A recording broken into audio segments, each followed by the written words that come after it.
Civil Media. Добар ден на сите. Речиси 20 години сум дел од Цивил Центарот за слобода.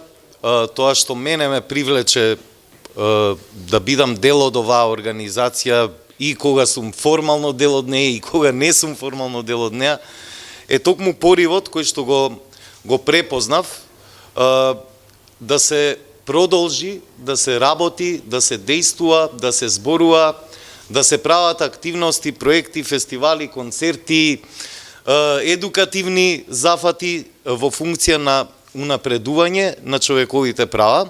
Тука неколку говорници кажаа дека можеби да, денес ситуацијата е малку подобра од она што го чувствувавме сите до пред 2 години, или нешто повеќе или помалку, но мислам дека тоа не можеме да кажеме дека сме мрднале дури ни 1 милиметар напред. Ние сега едноставно добивме во овие 2 години шанса малку по-суштински и по-реално да се бавиме со оваа проблематика, со човековите права. А дека сме мрднале, не сме мрднале, за жал имаме многу области на кои што треба да работиме. Прво и основно, ние концептот на образование за човекови права во нашата држава е прилично тесен и формален.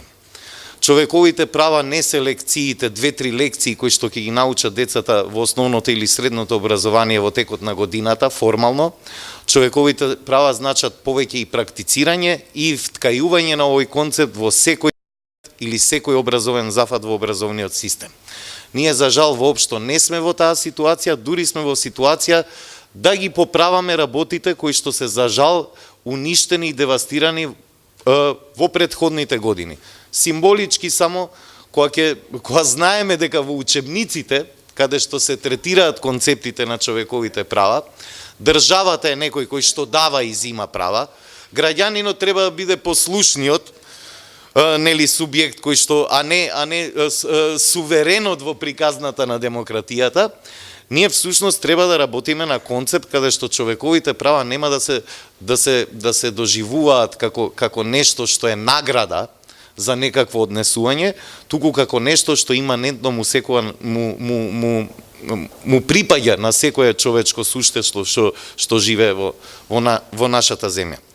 Образованието е голем проблем, културата на неказнивост е исто така голем проблем. Ние имавме и култура каде што државата еманира дискриминација самата и не ги казнува дискриминаторските практики на институциите.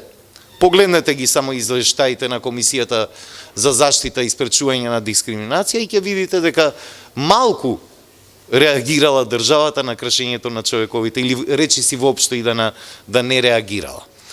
Значи, треба да создадеме реални и функционални механизми кои што ќе ги штитат човековите права на секој граѓанин и државата конечно да стане тој што таа што ја испраќа пораката дека заштитата на човековите права е иманентна и дека прекршувањето на човековите права е нешто што не може и не смее да се толерира.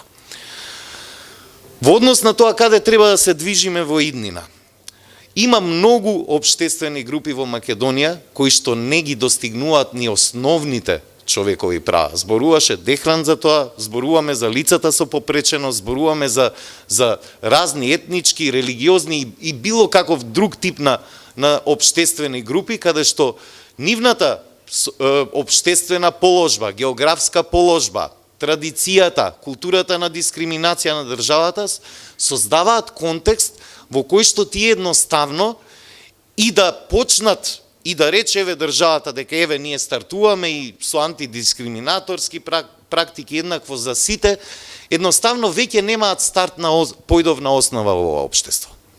Тоа најдобро веројатно сите сте ја виделе онаа карикатура каде што 3 дечиња позади ограда гледаат фудбалски надпревар. И сега сите качени на по една гајба. Еднаквост формална значи дека на сите ќе им дадеме гајба од 50 сантиметри висока, но ако едното дете е малечко, 3-4 годишно, другото е повозрасно, третото повозрасно, тој што е највисокиот ќе може да ја гледа утакмицата. Втората слика од таа карикатура е каде што на најмалото дете по раст му се дава најголемата гајба, на тоа што е посредна, што е концептот? Концептот е дека на некои општествени групи во нашето општество, поради долгогодишната дискриминација, неадресирање на нивните потреби, ние треба да им дадеме повеќе. Целото општество треба да биде свесно, да стане свесно дека тие луѓе не само што заслужуваат повеќе затоа што долго време никој не се сетил на нив, туку ако сакаме да изградиме општество без антагонизми или да ги намалиме колку што можеме, мораме тие кои што се најмногу депривилегирани сега да ги потикнеме и да им овозможиме повеќе услови. Тука ќе се судриме со оној концепт на давање и зимање права. Треба да изградиме општествена одговорност каде што на луѓето ќе им биде јасно дека мора да се помагаат меѓу себе, да изградиме општествена солидарност која ни е девастирана, ако сакаме да стигнеме некакво ниво на еднаквост во општеството. Да ги помогнеме повеќе оние што се депривилегирани и да создаваме што е можно повеќе вакви заеднички точки, каде што сите ние различни по многу основи, ќе создаваме нови заеднички наративи кои што ќе ни помогнат на крајот на денот да одиме напред секој ден со крупни чекори во оваа голема битка. Инаку многу ми е драго што тука сите акцептираме, прифаќаме дека не можеме и не смееме никогаш да повлечеме една црта и да речеме ги достигнавме човековите права.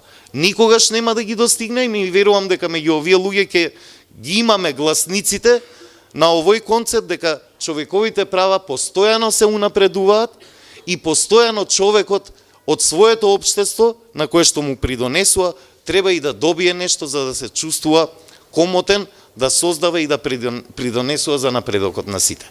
Ви благодарам многу. Civil Media